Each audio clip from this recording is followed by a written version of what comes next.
Samantala, ipinahayag ng Armed Forces of the Philippines na idudulog nila kay Pangulong Marcos ang kanilang bagong plano at posibleng taktika kaugnay ng presensya pa rin ng Chinese Navy ships at Chinese Coast Guard sa Baho de Masinloc. Ayon kay AFP Chief General Romeo Browner Jr., ibang usapan na ang pagkakaroon ng Chinese Navy sa lugar na bahagi ng Exclusive Economic Zone ng Pilipinas. Kaya't kinakailangan ng malinaw na direksyon mula sa Commander-in-Chief ang Pangulong Marcos. Pasado na ang pagpupulong ng AFP at Philippine Coast Guard para plantsahin, ayusin ang detalye ng ilalatag na plano bago ito iharap sa Pangulong Marcos.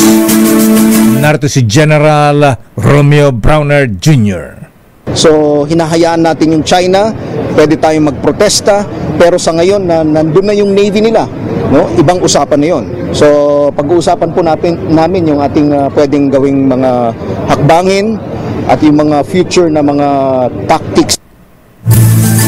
At dahil nga sa presensya ng Chinese Navy ships sa bahagi ng West Philippine Sea at ganoon din ang pag-iikot sa Batanes province, ay may nangangamba tuloy na baka nagbabalak ng invasion ang China. Naku, wag naman, Diyos ko. Naka-delivery lang yun, Lakay. Delivery na.